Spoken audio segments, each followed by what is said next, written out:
In my YouTube channel English mashup. So friends, हमारा जो topic चल रहा है हिस्ट्री ऑफ इंग्लिश लिटरेचर या लिटरेचर इंग्लिश लिटरेचर, तो उसके आज हम लास्ट टॉपिक पे हम पहुंच गए हैं। बेसिकली हमने एंग्लो सेक्शन ए से हम लोग स्टार्ट हुए थे, बेसिक से हम स्टार्ट हुए थे, और आज हम पोस्ट मॉडर्न एज और कंटेम्प्रेरी पीरियड यानी कि जो अभी तक हमारा पीरियड चल रहा है 20th सेंचुरी, उस पीरियड को हम कवर करेंगे। उसके बाद हमारा ये टॉपिक ख़त्म हो जाएगा। तो अगर किसी ने भी मेरी जो लास्ट वीडियोस नहीं देखी है, कोई भी एज अगर उनका मिस हो चुका है, middle age, old English period, कोई भी एज अगर उनका मिस हो चुका है, तो आपको ईजिली वो मेरे इस चैनल पे मिल जाएगी, क्योंकि मैंने सारी एजेस को बहुत ही सिस्टमेटिक वे में 1 बाय 1 हम लोगों ने कवर करा है। सो फ्रेंड्स, आज का हमारा ये लास्ट टॉपिक, मतलब लास्ट टॉपिक, इस टॉपिक का लास्ट हमारा एज है, वो है पोस्ट मॉडर्न एज और कंटेम्प्रेरी पीरियड। मैं दोनों को एक साथ आज कवर करूँगी, क्योंकि 20th सेंचुरी के ही बिलोंग करते हैं दोनों ही। ठीक है, तो चलते हैं अपने पोस्ट मॉडर्न एज पे। सबसे पहले विच स्टार्ट विद 1945 टू 1990 माना जाता है। 1945 यानी कि दोनों वर्ल्ड वार आपके ख़त्म हो चुके थे, उसके बाद से जिस एज को मानते हैं उसे हम पोस्ट मॉडर्न एज कहते हैं। 1945 के बाद वाला पीरियड बेसिकली, जिसको हम 20th सेंचुरी भी बोलते हैं। ठीक है, 20th सेंचुरी। तो post modern literature is a form of literature that is characterised by the use of metafiction, unreliable narration, self-reflexivity, intertextuality, and which often thematizes both historical and political issue. तो देखिए, सबसे पहले मैं थोड़ा सा modern age को आपको बता देती हूँ, क्विकली रिवाइज हम लोग कर लेते हैं। तो मॉडर्न एज में आपने देखा था कि दोनों वर्ल्ड वार आपके चले थे। 1914 से 18 तक चला था पहला वर्ल्ड वार, जिसमें कि काफ़ी सारे डिस्ट्रक्शन हुए, ड्रॉबैक था जिसका, है ना।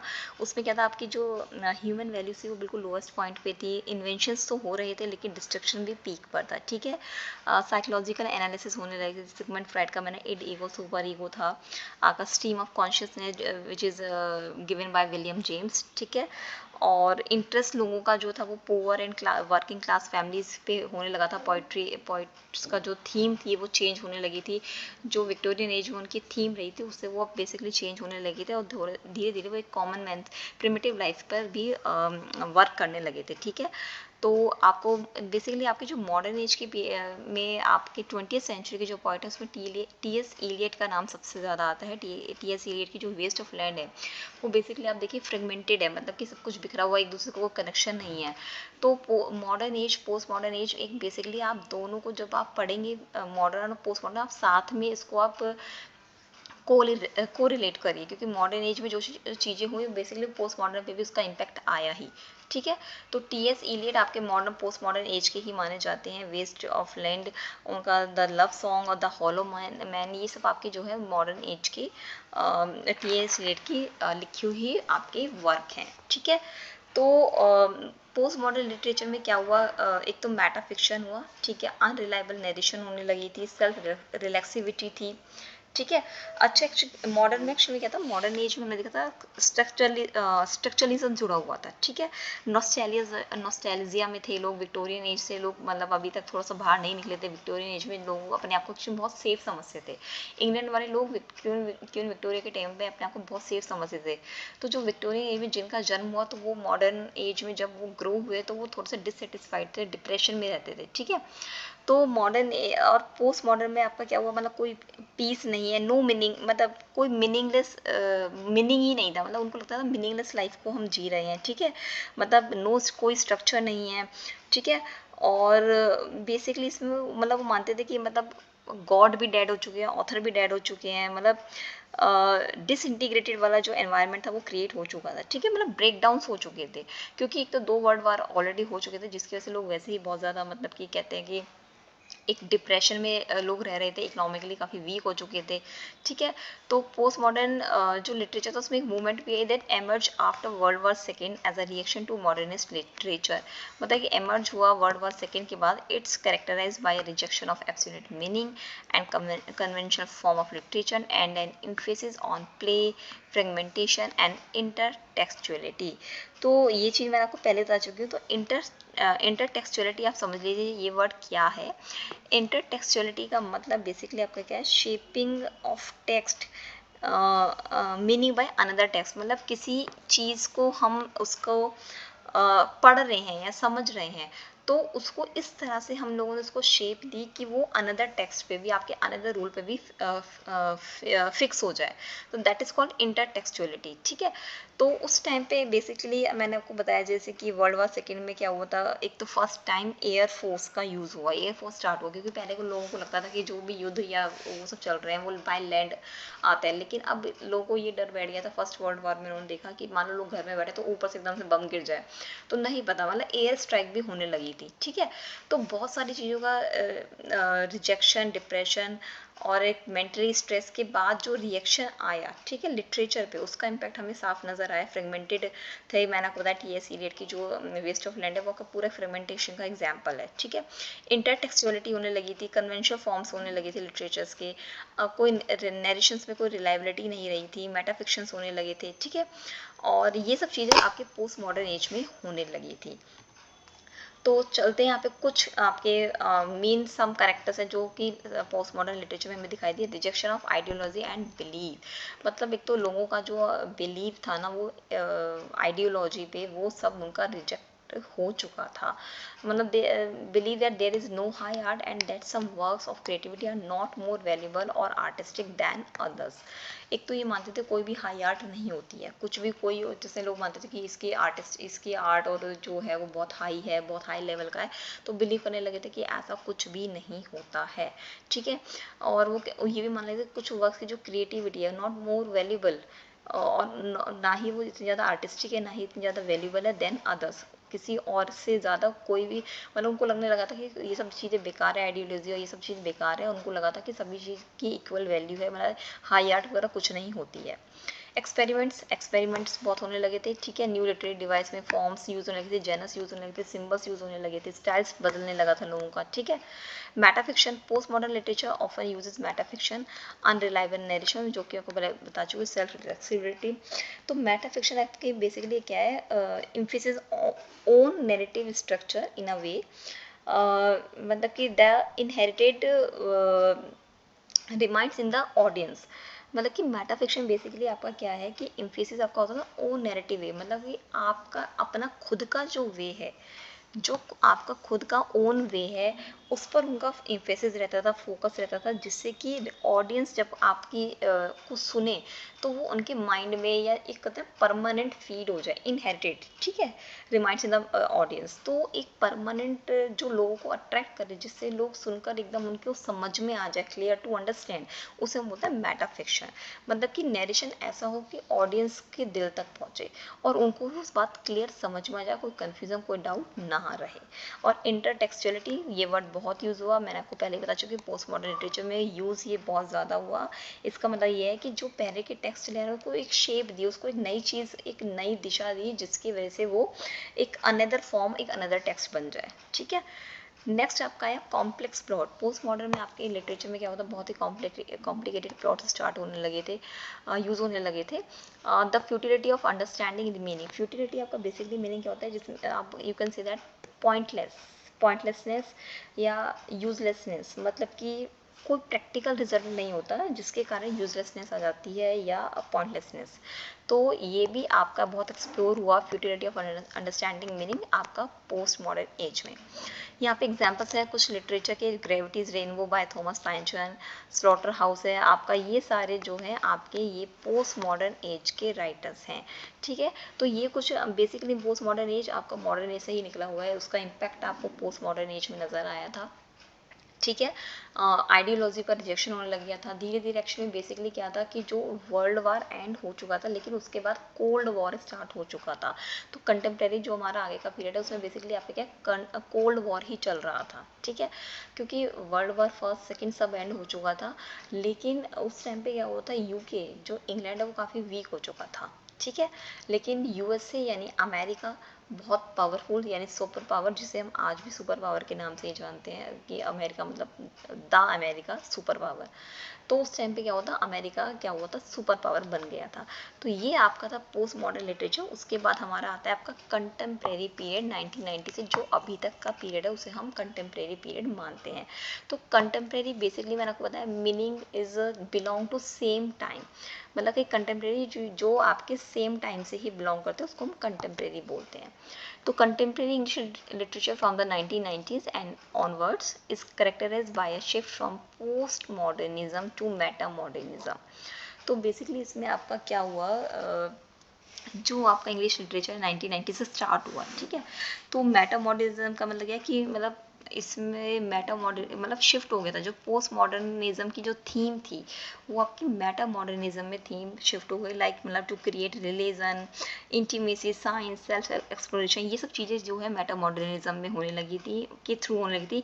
मतलब Meta modernism you can say that is a way to strengthen cultural heritage, create new educations, institutions, politics, है ना।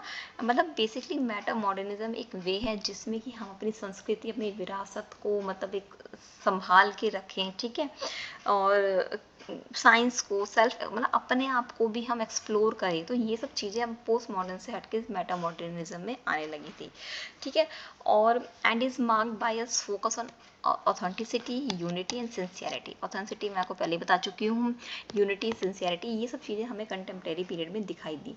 Contemporary literature is a broad genre that includes prose, poetry and drama and is typically set after World War II, ठीक है। तो pros, poetry, drama जो है ये Jenner जो थे बहुत ज़्यादा ब्रॉड एक्सप्लोर होने लगे थे वर्ल्ड वॉर सेकेंड के बाद, and it reflects the value, believe and political views of society and often uses realistic characters, imagery and slang to create dialogue. तो स्लैंग बेसिकली आपका क्या होता है, स्लैंग मीन्स मतलब होता है informal words, informal language basically used by students, young generations and criminal. तो slang to create dialogues, मतलब जो डायलॉग्स से वो आपके डेली स्पोकन लैंग्वेज में जो होते हैं वो यूज़ होने लगे थे, बहुत ईजी लैंग्वेज यूज़ होने लगी थी, ठीक है। और मैंने आपको बताया कि मेटा मॉडर्निज्म बताई चुकी हूँ कि आपका एक वे है जिससे कि आप अपनी to create strength, cultural heritage, और to create religions, intimacy, science, self exploration, ये सब चीज़ें आपकी मेटा मॉडर्निज्म का मतलब है, ठीक है। और आपका कंटेम्प्रेरी लिटरेचर इज इम्पॉर्टेंट है क्योंकि it reflect the present value and beliefs of society, ठीक है, which are always changing, something confusing and important to understand। मतलब कंटेम्प्रेरी में क्या है आपका रिफ्लेक्ट होता है प्रेजेंट वर्ल्ड, प्रेजेंट वैल्यूज, क्योंकि ये वाला जो टाइम पीरियड है ये आपका अभी तक चला आ रहा है, ठीक है। तो इसमें चेंजेस होते रहते हैं, कन्फ्यूजन बढ़ती चाहिए, लेकिन इम्पॉर्टेंट टू अंडरस्टैंड, ज़रूरी है कि आप चीज़ों को समझें। और थीम इसकी क्या थी, डीकंस्ट्रक्टिंग, यानी कि जो हमारी ट्रेडिशन है, जो हमारी पुरानी कल्चरल जो ट्रेडिशंस थे उसको डीकंस्ट्रक्ट करना, जो कहीं ना कहीं आपके डिस्ट्रॉय हो चुके थे, वर्ल्ड वार फर्स्ट सेकेंड चला, और उसके बाद इस पीरियड में आपका एक हिरोशिमा और नागासाकी पे जो अटैक करा था यूएसए ने, अमेरिका ने, जिसकी वजह से मतलब न्यूक्लियर अटैक जो हुआ था, ठीक है, तो उसकी वजह से भी बहुत सारी चीज़ें मतलब फ्रेगमेंटेड, बिखर चुकी थी, लोगों का बिल्कुल विश्वास उठ गया था भगवान से, इंटेरोगेशन होने लगा था, क्वेश्चंस करने लगे थे लोग सोसाइटी से, ठीक है, क्योंकि उनको लगता था कि अब कुछ बचा ही नहीं है, हम कभी भी ख़त्म हो सकते हैं, बस उनको एक ही डर बैठ गया था क्योंकि न्यूक्लियर वॉर हुआ था, ठीक है। तो इस टाइम पे फिर क्या हुआ था, आपकी जो यूएसए है बिकम मेजर इकोनॉमिक फोर्स, मतलब यूएसए सुपर पावर बन गया, ठीक है। और कोल्ड वॉर इस टाइम पे आपके बहुत ज़्यादा हो रहे थे। तो यहाँ पे हम कंटेम्प्रेरी के कुछ करेक्टरिस्टिक्स देखते हैं। फर्स्ट है आपका थीम।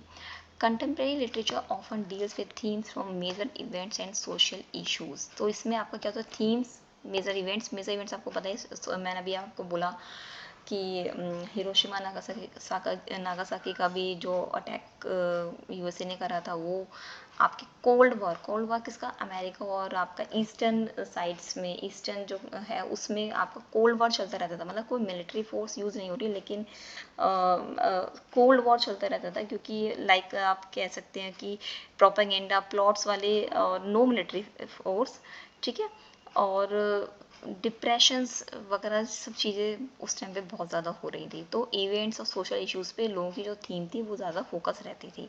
स्टाइल क्या था, मॉडर्न स्टाइल था दैट अवॉइड्स एकेडमिक वोकेबलरी, मतलब मॉडर्न स्टाइल था, यानी जो मैं आपको बताया कि स्लैंग टू डायलॉग जो मैंने बोला अभी वर्ड की, इनफॉर्मल लैंग्वेज यूज़ होती थी, जो डेली यूज़ में यंगस्टर्स, आपके पॉलिटिशियंस, क्रिमिनल्स जो भी यूज़ कर रहे हैं, नॉट एकेडमिक वोकेबलरी की, जो पढ़े हैं वही वर्ड्स, ऐसे हाई वाले वर्ड्स यूज़ नहीं होते थे, लोगों का चेंज हो गया था लिटरेचर का जो स्टाइल था वो बिल्कुल चेंज हो चुका था।